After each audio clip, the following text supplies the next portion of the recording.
Hello everyone, welcome to this next lecture of our geography series जिसमें हम geography को comprehensively cover कर रहे हैं प्रीलिम्स और मेंस दोनों के पर्सपेक्टिव से। अब से हम थोड़ा कोशिश करेंगे कि हम बेटर तरीके से ऑर्गेनाइज्ड जो है पढ़ाई करें प्रीलिम्स और मेंस दोनों की।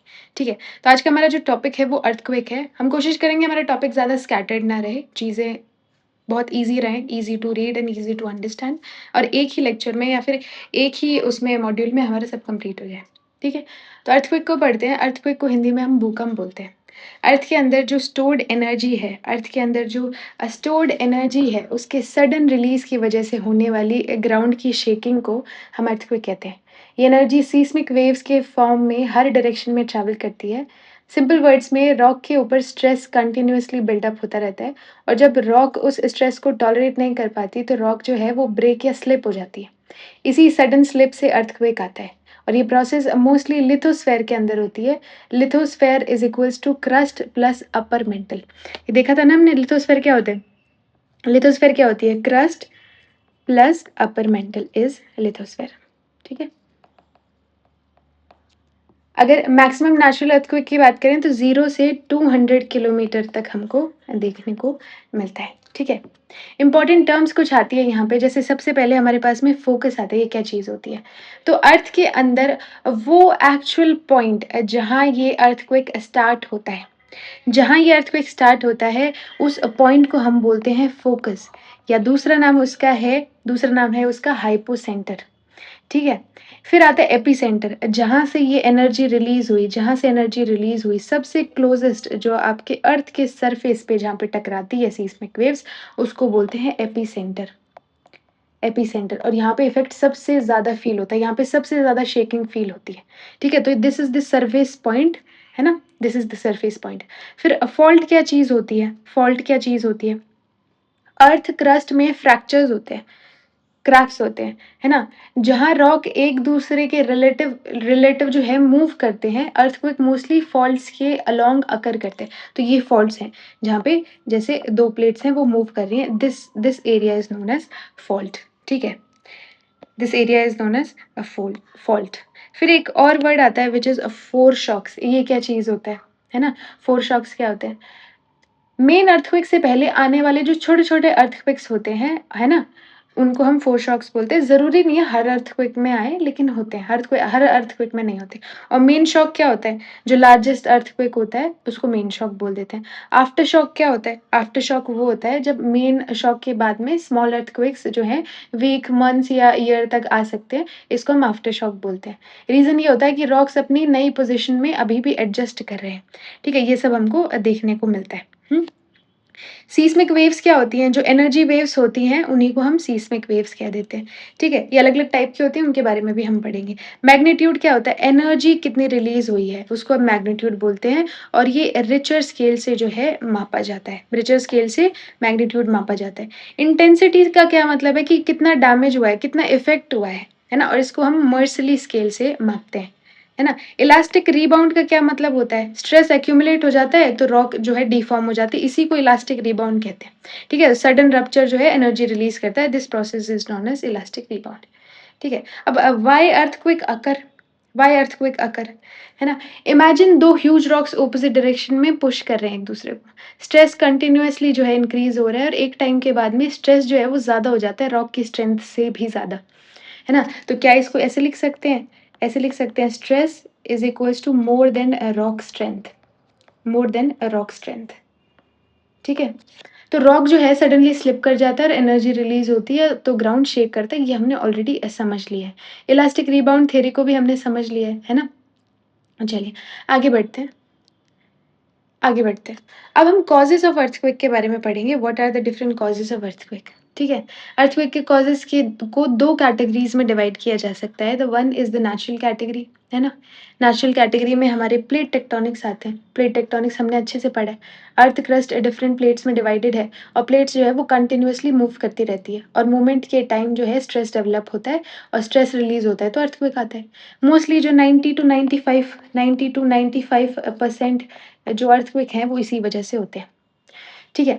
उसके बाद में वोल्केनिक एक्टिविटी की वजह से भी होते हैं। अभी हमने इस तरीके से पढ़ने की कोशिश कर रहे हैं, this is the new way that I am trying to, कि जैसे हमारे नोट्स हों जो आप स्क्रीन पे देख रहे हैं, आप डायरेक्टली उनको अपने आंसर्स में लिख पाएँ। ठीक है? तो ये हमारा अप्रोच रहेगा। ठीक है? वोल्केनिक एक्टिविटी जो है उसकी वजह से भी हमारे अर्थक्वेक्स आते हैं। जब मैग्मा ऊपर मूव करता है तो प्रेशर क्रिएट करता है, क्रैक्स डेवलप होती हैं, स्मॉल अर्थक्वेक आते हैं, है ना? और स्मॉल अर्थक्वेक आते हैं जिनको वोल्केनिक अर्थक्वेक कहते हैं। तो ये जो है वोल्केनोज़ की वजह से भी अर्थक्वेक आते हैं। फॉल्ट रीएक्टिवेशन या फॉल्टिंग, ओल्ड फॉल्ट्स जो हैं वो दोबारा एक्टिव हो जाते हैं, तो स्ट्रेस रिलीज़ होता है, अर्थक्वेक जो है आ जाते हैं उसकी वजह से भी। आइसोस्टैटिक एडजस्टमेंट, ये क्या होता है? हेवी ग्लेशियर मेल्ट होने के बाद लैंड जो है वो स्लोली अपलिफ्ट करती है और एडजस्टमेंट के ड्यूरिंग अर्थक्वेक हो सकते हैं। ये स्कैंडिनेविया और कनाडा में काफ़ी कॉमन है आइसोस्टैटिक एडजस्टमेंट। अभी तक क्या पढ़ा? वोल्केनो पढ़ा अभी, प्लेट टेक्टोनिक्स पढ़ा हमने, आइसोस्टैटिक एडजस्टमेंट पढ़ा और फॉल्टिंग पढ़ा अभी। अब कोलैप्स अर्थक्वेक क्या होता है? कोलैप्स अर्थक्वेक क्या चीज़ होती है ना? लार्ज केव्स कोलैप्स हो जाती हैं, लार्ज केव्स कोलैप्स हो जाती हैं, माइन्स कोलैप्स हो जाती हैं, तो उसकी वजह से भी अर्थक्वेक आते हैं, है ना? माइन्स कोलैप्स हो जाती हैं। ठीक है? उसकी वजह से भी अर्थक्वेक आते हैं और माइन अगर कोलैप्स नहीं होगा, अगर आप जनरल भी एक्सकवेशन कर रहे हो, तो भी उसकी वजह से स्ट्रेस डेवलप होता है। तो कोलैप्स अर्थक्वेक आता है और नॉर्मल माइनिंग से भी आएगा और माइनिंग कोलैप्स हो जाएगी तो भी आएगा। कोई बड़ी केव है वो कोलैप्स हो गई तो भी आएगा। ह्यूमन इंड्यूस्ड केस कॉजेज़ क्या होते हैं? ये भी ख़ैर ह्यूमन इंड्यूस्ड ही हैं, पर थोड़े और केसेज़ देख लेते हैं। जैसे रिज़र्वॉयर इंड्यूस्ड सीस्मिसिटी, रिज़र्वॉयर रिज़र्वॉयर कैसे? जैसे डैम बनने के बाद में जो है बहुत ज़्यादा अमाउंट ऑफ वाटर है वो प्रेशर क्रिएट करता है, तो है ना? तो उसकी वज़ह से भी अर्थक्वेक आ सकते हैं। जैसे कोयना डैम महाराष्ट्र 1967, माइनिंग का हमने देख लिया। ऑयल एंड गैस एक्सट्रैक्शन जब हम करते हैं तो लार्ज एक्सट्रैक्शन करते हैं तो प्रेशर चेंज होता है, उसकी वज़ह से भी आ सकता है ना? तो ये भी हमने देखा। हाइड्रोलिक फ्रैक्चरिंग जो होती है, मतलब हाई प्रेशर वाटर जो है इंजेक्ट किया जाता है ना? और कभी-कभी स्मॉल अर्थक्वेक जो है वो भी प्रोड्यूस कर देता है। कभी-कभी न्यूक्लियर एक्सप्लोजन भी हो सकता है ना? न्यूक्लियर एक्सप्लोजन की वजह से भी होता है। तो ह्यूमन इंड्यूस्ड रीज़न भी हैं। एक तो हमने माइनिंग देख लिया, geothermal energy, dam construction, nuclear explosion, drilling triggers seismicity as well. ठीक है? तो ये बहुत सारे रीज़न हमने देखे। तो ये जो है हमारे सामने है। इलास्टिक स्ट्रेन, कंटीन्यूअस स्ट्रेस जो है वो रॉक्स के अंदर बिल्ड होता रहता है, तो ये भी हम लिख सकते हैं। तो क्या 10 पॉइंट है? मान लीजिए मेंस में क्वेश्चन आया कि what are the causes of earthquake? तो सबसे पहले आप डिफाइन कर देंगे अर्थक्वेक को या फिर कोई करंट का न्यूज़ लिख देंगे जहाँ पे आपको ऐसा कुछ देखने को मिला। Earthquake is what? It's the release of energy, है ना?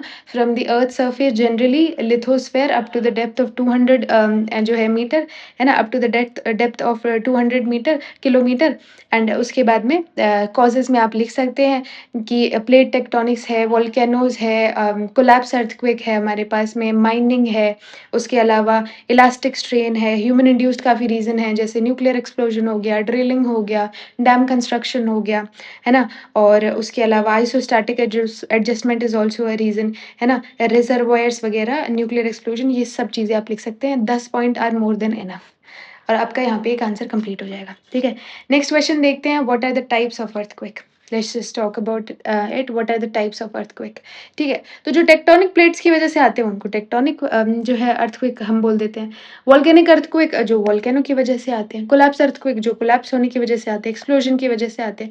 रिजर्वायर की वजह से, सेम जो पहले वाले हमने देखा था वो ही है, ज़्यादा कुछ खास नहीं है, ठीक है? तो एक क्वेश्चन को अलग तरीके से अगर घुमा-फिरा के पूछ लिया जाए तो आप कर सकते हो। इंटरप्लेट जो है हमको देखने को मिलता है विदिन द प्लेट, है ना? Occurs at the plate boundaries, interplate और इंट्राप्लेट जो है हमको अर्थक्वेक देखने को मिलते हैं। Induced, human induced earthquake, shallow focus जो लेस देन 70 किलोमीटर में आते हैं एंड हाईली डिस्ट्रक्टिव होते हैं। डीप फोकस जो 300 टू 700 किलोमीटर तक आते हैं और मेनली सबडक्शन ज़ोन या बेनियॉफ ज़ोन में होते हैं। ठीक है? तो ये कितना आसान था आई बिलीव, है ना? कि अगर क्वेश्चन आ गया व्हाट आर द कॉजेज़ तो आप 10 पॉइंट लिख देंगे। डिफरेंट टाइप्स में उन्हीं को चेंज करके लिख देंगे कि इंड्यूस्ड अलग होता है, वोल्केनिक अलग होता है, अर्थक्वेक अलग होता है। तो हमारे पास पॉइंट्स हैं अच्छे खासे लिखने को, ठीक है? अब हम इस क्वेश्चन में थोड़ा प्लेट बाउंड्री डायमेंशन भी समझने की कोशिश करेंगे। अर्थक्वेक का डायरेक्ट रिलेशन प्लेट बाउंड्री से होता है और 3 मेजर बाउंड्रीज़ होती हैं, डाइवर्जेंट, कन्वर्जेंट और ट्रांसफॉर्म, ठीक है? तो इन पे तो आते ही हैं, इसके अलावा भी आते हैं। ठीक है? Divergent plate boundaries plates separate होती हैं, एक-दूसरे से दूर जाती हैं, तो शैलो अर्थक्वेक हमको वहाँ पे भी देखने को मिलते हैं। जैसे मिड अटलांटिक रिज पे हमको देखने को मिलता है। कन्वर्जेंट में 2 जो प्लेट्स हैं वो आपस में आ रही हैं, यहाँ पे बड़े म प्रेशर ज़्यादा डेवलप होता है, तो यहाँ पे ज़्यादा डेंजरस अर्थक्वेक आते हैं। जैसे जापान, चिले वाले एरिया में देखने को मिलता है। फिर उसके बाद में ट्रांसफ़ॉर्म बाउंड्री, जब एक प्लेट जो है दूसरे के साइड में स्लाइड करती है। कोई क क्रस्ट क्रिएशन नहीं होता, कोई डिस्ट्रक्शन नहीं होता, बट स्ट्रेस बहुत ज़्यादा होता है। इसकी वजह से फ्रीक्वेंट जो है अर्थक्वेक्स देखने को मिलते हैं। सैन एंड्रियाज़ फॉल्ट जो है इसका एग्ज़ाम्पल है, कैलिफ़ोर्निया इसका एग्ज़ाम्पल है। Which boundary produce largest earthquake? तो कन्वर्जेंट ऑफ कोर्स, है ना? Then transform and then maybe हमारा divergent plate boundaries. Seismic waves ये क्या होती हैं? ये हमने समझ चुके हैं, पहले ही समझ चुके हैं, ठीक है? ओके, तो Benioff zone I believe आप समझते होंगे, हमने पढ़ा है ये। रिफ्ट वैली क्या होता है ये भी आप समझते होंगे। मिड ओशनिक रिज भी समझते होंगे, ओशियन ट्रेंचेस भी समझते होंगे, सबडक्शन और कोलिजन का मतलब भी आप समझते होंगे। तो ये प्लेट बाउंड्री वाले डायमेंशंस आप ऐसे लिख सकते हैं, डाइवर्जेंट, कन्वर्जेंट, ट्रांसफॉर्म लिख दिया, बेनी ऑफ ज़ोन लिख दिया आपने, सबडक्शन लिख दिया, rift valley, mid oceanic ridge ये सब लिख दिया, ठीक है? तो आपका प्लेट बाउंड्री वाला जो पूरा डायमेंशन है वो कंप्लीट हो जाएगा। विद एग्जांपल्स लिख सकते हैं, ट्रांसफॉर्म में सैन एंड्रियाज़ लिख सकते हैं, कन्वर्जेंट में जापान जैसी जगह लिख सकते हैं, डाइवर्जेंट में मिड अटलांटिक रिज लिख सकते हैं, ठीक है? तो ये सब चीज़ें आप लिख सकते हैं। ओके, सीस्मिक वेव्स के बारे में बात करते हैं, डिफरेंट डिफरेंट टाइप्स की सीस्मिक वेव्स कैसे होती हैं। तो अर्थक्वेक के बाद एनर्जी वेव्स के फॉर्म में ट्रैवल करती है। 3 मेजर कैटेगरीज़ होती हैं, एक होती हैं बॉडी वेव्स, है ना? बॉडी वेव्स में भी अलग-अलग टाइप देखने को मिलते हैं और एक होती है सरफेस वेव्स, उसमें भी अलग-अलग टाइप्स हमको देखने को मिलते हैं, 2 मेजर टाइप्स होते हैं, ठीक है? तो बॉडी वेव्स में जो पहला आती हैं वो होती हैं primary waves, which body waves मतलब जो बॉडी के अंदर चल रही है, सरफेस मतलब जो सरफेस पे चल रही है, जो सरफेस पे चल रही है, ठीक है? तो बॉडी वेव्स में सबसे पहला है पी वेव्स यानी प्राइमरी वेव्स। इनको कंप्रेशनल वेव्स भी बोलते हैं। क्या बोलते हैं? इनको कंप्रेशनल वेव्स भी हम बोलते हैं। नेचर लॉन्गिट्यूड होती है, लॉन्गिट्यूडनल पार्टिकल्स होते हैं, बैक एंड फोर्थ मूव करते रहते हैं और सॉलिड, लिक्विड और गैस तीनों में मूव कर सकती है, सॉलिड, लिक्विड और गैस तीनों में। सब में ट्रैवल कर सकती है और फास्टेस्ट वेव होती है। प्राइमरी नाम ही इसलिए क्योंकि फास्टेस्ट है, ठीक है? सबसे पहले पहुँचती है। फास्टेस्ट वेव होती है, फर्स्ट सबसे पहले आती है और इनकी वेलोसिटी जो है वो 6 टू 8 किलोमीटर पर सेकंड होती है। अब पी वेव्स जो है वो आउटर कोर से पास हो जाती हैं, इसी वजह से पता चलता है कि आउटर कोर जो है वो लिक्विड है, क्योंकि ये सॉलिड, लिक्विड तीनों से पास हो सकती है। एस वेव्स नहीं हो सकती। फिर दूसरा आता है एस वेव्स। इनका क्या देखा? कंप्रेशनल, लॉन्गिट्यूडनल, प्राइमरी, फास्टेस्ट, है ना? And travels through solid, liquid and gas. फिर सेकेंडरी पे आते हैं, सेकेंडरी क्या? इनको शेयर वेव्स भी कहते हैं। क्या कहते हैं? इनको शेयर वेव्स भी कहते हैं, शेयर वेव्स भी कहते हैं, ठीक है? नेचर ट्रांसफर पार्टिकल्स होते हैं परपेंडिकुलर डायरेक्शन में, ये बैक एंड फोर्थ मूव कर रहे थे, ये परपेंडिकुलर डायरेक्शन में मूव करते हैं, ठीक है? अब ये सिर्फ सॉलिड्स में ट्रैवल करती है, ओनली सॉलिड्स, लिक्विड में नहीं करती, ठीक है? रीज़न ये है कि लिक्विड जो है, लिक्विड का शेयर फोर्स रेज़िस्ट नहीं करता, नहीं करते ये, ठीक है? वेलोसिटी 3 टू 4 से किलोमीटर पर सेकंड होती है, lesser than the primary waves और दूसरे नंबर पे पहुँचती है, इसीलिए इनका नाम सेकेंडरी वेव्स पड़ता है, ठीक है? यूपीएससी के लिए फेवरेट ये है कि ये जो है लिक्विड से पास नहीं हो सकती, इसी वजह से हमें पता चलता है कि जो आउटर कोर है हमारी, वो लिक्विड है, ठीक है? इससे पता चलता है हमको। अब सरफेस वेव्स पे आते हैं, तो सरफेस वेव्स में अर्थ सरफेस पर ट्रैवल करने वाली वेव्स को हम सरफेस वेव्स कहते हैं। अब क्योंकि ये सरफेस पे ट्रैवल करती हैं, तो सरफेस वेव्स ज़्यादा खतरा है इंसानों के लिए या जानवरों के लिए या जो भी हमारे एनवायरनमेंट के लिए, ठीक है? 2 टाइप्स की होती है, the one is love waves. ये क्या होती हैं? फास्टेस्ट सरफेस वेव्स होती है, हॉरिज़ॉन्टल मूवमेंट करती हैं और मैक्सिमम जो है बिल्डिंग डैमेज ये करती हैं, सबसे ज़्यादा डिस्ट्रक्टिव होती हैं। दूसरा होता है रेले वेव्स, रोलिंग, ऐसे रोलिंग रोलिंग जो है ये मूवमेंट करती है। ओशन वेव्स जैसा मूवमेंट करती हैं और ग्राउंड को अप एंड डाउन या सर्कुलर मोशन में ये जो है ये मूव करती हैं और लॉन्ग ड्यूरेशन तक शेकिंग रहती है। अगर डिस्ट्रक्टिव ऑर्डर की बात की जाए तो सबसे ज़्यादा डिस्ट्रक्शन है वो लव वेव्स करती हैं, सबसे ज़्यादा डिस्ट्रक्शन। और फिर जो है वो रिले वेव्स करती हैं और फिर हमारा बॉडी वेव्स आती हैं, फिर हमारा बॉडी वेव्स आती हैं। स्पीड के ऑर्डर देखें तो प्राइमरी वेव्स का स्पीड सबसे ज़्यादा होता है, फिर सेकेंडरी का होता है, फिर लव का होता है, फिर रिले का होता है, ठीक है? इस तरीके से इनकी स्पीड देखने को मिलती है। ठीक है, हमने देखा, क्या देखा हमने देखा कि फास्टेस्ट वेव जो है वो पी वेव्स होती है, सबसे ज़्यादा डिस्ट्रक्टिव लव वेव्स होती है ना? और जो एस वेव्स है वो लिक्विड के थ्रू ट्रैवल नहीं कर सकती और फर्स्ट रिकॉर्ड हम पी वेव को करते हैं और लास्ट आने वाली जो है वो हमारी रिले वेव्स है, ये हमने अभी तक समझा, ठीक है? आगे हम अर्थक्वेक के मेजरमेंट की बात करेंगे कि how do we measure earthquake, ठीक है? अच्छा ठीक है, थोड़ा-सा शैडो ज़ोन के बारे में भी बात कर लेते हैं। मीडियम तो हमने देख ही लिया कि पी वेव जो है वो सॉलिड, लिक्विड, गैस तीनों से ट्रैवल करती है। एस वेव सिर्फ़ सॉलिड से करती है। लव वेव सॉलिड से करती है, रिले वेव ये तो दोनों सरफेस पे ही करती हैं, ठीक है? ये तो दोनों सरफेस पे ही करती हैं। ओके। शैडो ज़ोन की बात करते हैं, तो 105 डिग्री से 105 डिग्री से 145 डिग्री, है ना? जो पी वेव्स हैं वो 105 डिग्री से 145 डिग्री इनका जो है वो हमको शैडो ज़ोन देखने को मिलता है। मतलब यहाँ से ये ट्रैवल नहीं करती, यहाँ से ट्रैवल नहीं करती इस एरिया में ट्रैवल नहीं करती, ठीक है? 105 डिग्री से 145। और जो एस वेव्स है वो तो 105 डिग्री के बियॉन्ड ट्रैवल ही नहीं करती, वो तो 105 डिग्री के बियॉन्ड ट्रैवल ही नहीं करती। मतलब इसका तो शैडो ज़ोन एस वेव का तो बहुत बड़ा होता है शैडो ज़ोन, बहुत बड़ा शैडो ज़ोन देखने को मिलता है, ठीक है? रिफ्लेक्शन की बात करें तो वेव जो है वो डिसकंटिन्यूटीज़ को बार-बार waves bounce at discontinuities revealing earth's layer. हमको अंदर से पता ही ऐसे चलता है क्योंकि ये अपना जो है नेचर वो वेव्स चेंज करती हैं ट्रैवल करते-करते, तो हमको पता चल जाता है। रिफ्लेक्शन और रिफ्रैक्शन दोनों से हम आइडिया लगा सकते हैं, ठीक है? ओके, चलो आगे बढ़ते हैं। अर्थक्वेक के मेज़रमेंट की बात करते हैं, ठीक है? मैग्नीट्यूड क्या होता है कि कितनी एनर्जी रिलीज़ हुई, और इंटेंसिटी होती है कि कितना इफ़ेक्ट पड़ा उसका, ग्राउंड इफ़ेक्ट क्या हुआ।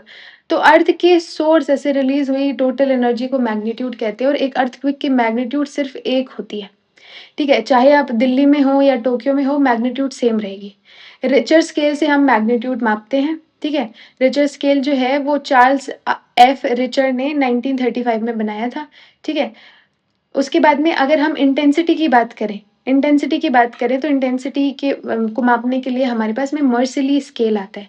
क्या आता है? मर्सिली। इंटेंसिटी क्या बताता है कि कितना नुकसान हुआ। अब इंटेंसिटी सब कहीं अलग-अलग हो सकती है बेस्ड ऑन इंफ्रास्ट्रक्चर या जो भी है ना? कैसी कंडीशंस है, वहाँ पे बिल्डिंग्स कैसी हैं, तो ग्राउंड इफ़ेक्ट जो है वो हर जगह अलग-अलग हो सकता है, ठीक है? तो ये हमने देखा, ठीक है? आई बिलीव हम समझ गए होंगे, है ना? ओके, आगे बढ़ते हैं। सीस्मोग्राफ क्या होता है? सीस्मोग्राफ, ये क्या चीज़ होती है ना? अभी ध्यान रहे कि 1 टू 12 जो है मर्सिली स्केल होता है हमारा, और 1 टू 7 रिचर स्केल होता है हमारा, ठीक है? Okay.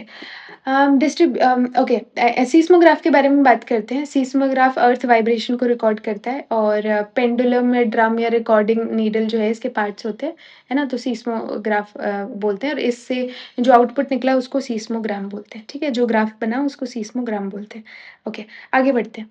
Distribution of earthquake, earthquake कहाँ-कहाँ फैला हुआ है? तो Pacific ring of fire, circum Pacific belt, यहाँ पे 75% अर्थक्वेक तो यहीं पे आते हैं, ठीक है? लार्जेस्ट अर्थक्वेक बेल्ट है, 75 टू 80% अर्थक्वेक यहाँ पे आते हैं। एक्टिव वोल्केनोज़ हैं यहाँ पे, और सबडक्शन ज़ोन है, सुनामी वगैरह बहुत ज़्यादा देखने को मिलती है।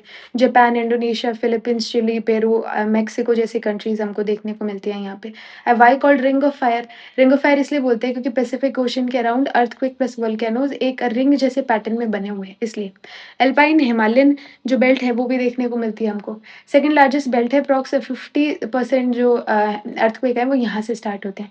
ये Mediterranean, Turkey, Iran, Afghanistan, Pakistan और इंडिया वाले एरिया में, नेपाल, म्यांमार से यहाँ से अल्पाइन बेल्ट निकलती है, ठीक है?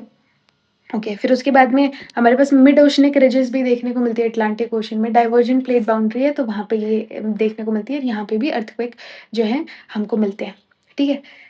हिमालयाज़ में देखने को मिलते हैं क्योंकि 2 ऑल्दो उतने उतने ज़्यादा डेंजरस नहीं होते, क्योंकि ऑफ़ कोर्स 2 कॉन्टिनेंट हैं, कोई सबडक्शन नहीं हो रहा है, सबडक्शन के टाइम पे ज़्यादा होता है। 2 कॉन्टिनेंट हैं तो सबडक्शन नहीं हो रहा है, बट फिर भी हिमालयन रीजन में भी हमको देखने को मिलता है। सैन एंड्रियास फ़ॉल्ट, वहाँ पे ट्रांसफ़ॉर्म फ़ॉल्ट हैं हमने देखे, है ना? तो वहाँ पे देखने को हमको मिलता है, ओके। उसके बाद में ईस्टर्न अफ्रीकन रिफ्ट वहाँ पे देखने को मिलती है, रिफ्टिंग की वजह से जो है शैलो अर्थक्वेक वहाँ पे भी हमको देखने को मिलता है। जापान, इंडोनेशिया ये सब तो रिंग ऑफ फायर पे हैं, तो यहाँ पे भी देखने को मिलता है। तो this is the distribution of earthquake. अगर आपके पास मेंस का क्वेश्चन आया तो you can just right it down, ठीक है? आगे आते हैं, इंडियन सीस्मिसिटी की बात करते हैं। ये क्या चीज़ है इंडियन सीस्मिसिटी? इंडिया जो है हाइली अर्थक्वेक प्रोन कंट्री है। रीज़न ये है कि इंडियन प्लेट कंटिन्यूअसली मूव कर रही है, अप्रॉक्स 5 सेंटीमीटर पर ईयर के हिसाब से, और कोलिजन जो है वो यूरेशियन प्लेट के साथ में हो रहा है, हमने देखा था, है ना? ओके, सीस्मिक ज़ोन इंडिया में क्या है? सीस्मिक ज़ोन 1, 2, 3, 4, 5, है ना? ज़ोन 1 जो है वो 2002 में रिमूव कर दिया गया था, तो अभी 4 ज़ोन बचते हैं हमारे पास में, which is 2, 3, 4 and 5। I believe इसमें रिसेंटली कुछ चेंज भी हुआ था, आप एक बारी गूगल करके देख सकते हैं, ठीक है? ज़ोन 2 जो है वो लो डैमेज होता है, ज़ोन 3 मॉडरेट रिस्क वाला होता है, ज़ोन 4 जो होता है वो थोड़ा हाई सीस्मिक रिस्क वाला होता है और ज़ोन 5 में हाईएस्ट रिस्क होता है। और इसमें entire north east, Kashmir, Himachal Pradesh, Uttarakhand, north Bihar, Andaman Nicobar और रन ऑफ कच्छ वाला एरिया आता है। वाई हिमालयाज़ आर वल्नरेबल, क्योंकि कॉन्स्टेंटली जो है स्ट्रेस डेवलप हो रहा है वहाँ पे, 2 प्लेट कॉन्स्टेंटली मूव कर रहे हैं, इस वजह से हिमालयाज़ जो है वो ज़्यादा खतरे में हमको देखने को मिलते हैं, ठीक है? अब फॉल्ट्स की बात करते हैं। अर्थ क्रस्ट में फ्रैक्चर्स होते हैं जहाँ डिस्प्लेसमेंट होता है और अर्थक्वेक मोस्टली फॉल्ट्स के अलोंग जो है वो अकर करते हैं। कंपोनेंट ऑफ फॉल्ट क्या होता है? फॉल्ट प्लेन होती है एक, जैसे सरफेस जहाँ पे मूवमेंट होती है। हैंगिंग वॉल होती है जो अपर ब्लॉक होता है, फुटवॉल होता है जो लोअर ब्लॉक होता है ना? अब upper block, this is the upper block and this is the lower block and this is the fault, वो अपना आपका लाइन लिथोस्फीयर, ठीक है? टाइप ऑफ फॉल्ट कैसे होते हैं? एक तो नॉर्मल फॉल्ट होता है, ठीक है? फिर एक रिवर्स फॉल्ट होता है, थ्रस्ट फॉल्ट होता है, ये अलग-अलग टाइप के फॉल्ट आपको देखने को मिल जाते हैं, ठीक है? तो this I think we can skip, ये इतना वो नहीं है। या ओके। सेकेंडरी हज़ार्ड की बात करते हैं कि अर्थक्वेक के चलते क्या-क्या सेकेंडरी हज़ार्ड भी आ सकते हैं। तो सुनामी आ सकती है, अंडर सी जो अर्थक्वेक होते हैं उसकी वज़ह से सी फ्लोर डिस्प्लेसमेंट होता है तो सुनामी आ सकती है। लिक्विफिकेशन हो सकता है, वाटर जो है सैचुरेटेड हो सकता है सैंडी सॉइल से, है ना? उसकी वज़ह से अर्थक्वेक शेकिंग एंड देन जो सॉइल है वो लिक्विड की तरह बिहेव कर सकती है, ठीक है? फिर लैंडस्लाइड्स हो सकते हैं, फायर आ सकती है, गैस पाइपलाइन ब्रेक हो गई या इलेक्ट्रिसिटी जो है वो थोड़ा शॉर्ट सर्किट टाइप का हो गया तो तब भी जो है हमको फायर्स देखने को मिलती हैं। डैम फेलियर्स हो सकते हैं अर्थक्वेक की वजह से, ग्राउंड रप्चर हो सकता है, फॉल्ट जो है जब सरफेस पे रीच करता है तो रोड, रेलवे, बिल्डिंग सब they can split apart, right? अब अर्थ के इंटीरियर से क्या लिंकेज देखने को मिलता है हमको? अर्थ के इंटीरियर, जो पी वेव जो है वो ट्रैवल करती है सॉलिड लिक्विड गैस से, इसलिए आउटर कोर डिटेक्ट कर पाते हैं। एस वेव जो है वो नहीं कर पाती लिक्विड से, इसलिए आउटर कोर का पता चलता है कि लिक्विड है। शैडो ज़ोन्स का पता चलता है, पी वेव्स का 105 डिग्री से 145 और एस वेव्स का बियॉन्ड 105 डिग्री, क्योंकि वो आउटर कोर से पास नहीं कर पाती। ठीक है? तो इससे हमें पता चलता है। अर्थक्वेक प्रेडिक्शन किस-किस तरीके से हो सकता है ना? इसमें डिसकंटिन्यूटी हम इनके बारे में ऑलरेडी पढ़ चुके हैं, क्रस्ट मेंटल के बीच में डिसकंटिन्यूटी, गुटेनबर्ग जो है मेंटल और आउटर कोर के बीच में होती है, Lehmann, this we have discussed. Okay, earthquake prediction कैसे कर सकते हैं? तो एग्ज़ैक्ट प्रेडिक्शन नहीं हो सकता, करंट सिनेरियो में, करंट साइंस के हिसाब से date, time, place, magnitude predict नहीं कर सकते। What is possible? क्या कर सकते हैं? प्रोबेबिलिटी बता सकते हैं, हैज़ार्ड ज़ोन्स बता सकते हैं कि यहाँ थोड़ा है खतरा बना रहता है। रिस्क मैपिंग कर सकते हैं या अर्ली वार्निंग, जो जैसे रप्चर बिगिन हो गया तो अब जल्दी से जल्दी कब जो है अर्ली वार्निंग सिस्टम अपना आपका काम करे, तो ये सब चीज़ें हो सकती हैं। जब अर्थक्वेक स्टार्ट होता है तो पी वेव्स पहले अराइव करती हैं और एस वेव्स और सरफेस वेव जो है वो बाद में आती हैं। तो अगर सेंसर्स पी वेव डिटेक्ट कर लेगा तो फ्यू सेकंड्स या 10 ऑफ सेकंड्स में पहले वार्निंग दे सकते हैं। ये प्रेडिक्शन नहीं, बट अर्ली वार्निंग तो हो ही सकता है। इंडिया का जो अर्ली वार्निंग सिस्टम है, it was developed by IIT Roorkee और it is operational in parts of Uttarakhand, और trains, elevators, gas pipeline, industrial operations, इन सबको पहले प्रिडिक्शन दी जाती है। अलर्ट जो है वो दे दिया जाता है। प्रिडिक्शन मेथड जो अभी क्या नाम है, रिसर्च में है, इट्स अबाउट फोरशॉक मॉनिटरिंग या जीपीएस क्रिस्टल डिफॉर्मेशन, ये सब एआई एंड मशीन लर्निंग, इन सबको भी इंटीग्रेट करने की जो बात है वो हो रही है। आई बिलीव आपको अभी तक समझ आया होगा, हम आगे थोड़ा-सा बढ़ रहे हैं। आगे हम बढ़ेंगे तो थोड़ा-सा या ठीक है, plate tectonic dimension, this we have done. Disaster management में risk mapping, warning codes, retrofitting, awareness, rescue, response, ये सब चीज़ें हम इंक्लूड कर सकते हैं, ठीक है? तो ये हमने डिस्कस कर लिया। एनवायरमेंटल डायमेंशन भी आता है हमारा, लैंडस्लाइड, रिवर्स खराब हो सकती है, subsistent liquefaction, this we have also discussed as well, ठीक है? इकोनॉमिक डायमेंशन क्या होता है कि इंफ्रास्ट्रक्चर का बहुत सारा नुकसान हो जाता है, तो उस पे खर्चा बहुत ज़्यादा करना पड़ता है, तो जीडीपी लॉस होता है ना? उसके अलावा हाई कंपनसेशन भी देना पड़ता है क्योंकि लोगों को बहुत ज़्यादा फाइनेंशियल लॉस जो है हमको देखने को मिलता है, तो उसकी वजह से इंश्योरेंस का भी बढ़ता है। टूरिज़्म कम होता है अफेक्टेड एरियाज़ में, एग्रीकल्चर डिसरप्ट होता है, इंडस्ट्री खराब होती है, सप्लाई चेन खराब होती है ना? एम्प्लॉयमेंट और रिकंस्ट्रक्शन करने का भी हमको रिकंस्ट्रक्शन करने पे ज़्यादा जो है खर्चा जाता है। अगर सोशल डायमेंशन की बात करें तो of course loss of life होता है, इंजरीज़ होती है, लोगों के घर छूट जाते हैं, कई लोग माइग्रेट कर जाते हैं, कई लोगों का रोज़गार छूट जाता है, एजुकेशन डिस्टर्ब होती है, हेल्थ और वुमेन जो है वो ज़्यादा वल्नरेबल होती हैं डिज़ास्टर के टाइम पे। ठीक है, मेंटल हेल्थ, पीटीएसडी, स्ट्रेस या साइकोलॉजिकल ट्रॉमा लोगों को हो सकता है ना? ये सब हमने देखा। गवर्नेंस के हिसाब से we have national disaster management authority, है ना? National disaster this is specialised disaster response force, ठीक है? वहीं स्टेट पे हमको देखने को मिलती है ना? स्टेट पे दोनों देखने को मिलती है। ये हमने देखा, okay.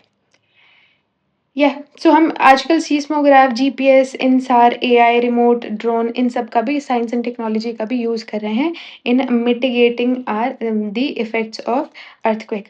Okay, so I believe we have completed the topic. कुछ एथिक्स के डायमेंशन भी हमको देखने को मिलते हैं। This you can take the screenshot and do it. So we have done the topic and now we can move forward to questions. Let's just solve some questions. ठीक है, fastest seismic waves, P waves. S waves can not travel through liquid, है ना? Liquid outer core. Deep focus earthquake are mainly associated with subduction zone. With scale intensity कौन सा? Mostly ना। Reservoir induce seismicity is best represented by कौन सा? Koyna, Koyna dam. P wave shadow zone lies approximately between. P waves कितना shadow zone? 105 to 145। Most earthquake prone कौन से होते हैं? Fifth. Earthquake consistent construction primarily aims to क्या होता है? Earthquake resistance construction primarily aims to prevent earthquake, नहीं, reduce structural damage, yes, reduce structural damage. Benioff zone is associated with subduction. Which initiative is led by India for resilient infrastructure, क्या चलाया था? This we have not done, I think we can just move on. तो this you can see resilient infrastructure का, ये आप check कर सकते हैं, ठीक है? ओके, मेंस के क्वेश्चन आई हैव नॉट, ठीक है, चलो। Okay, that's it for the video. अगर आपको ये वीडियो पसंद आई हो then please hit the like button and subscribe to this channel and thank you so much and keep learning.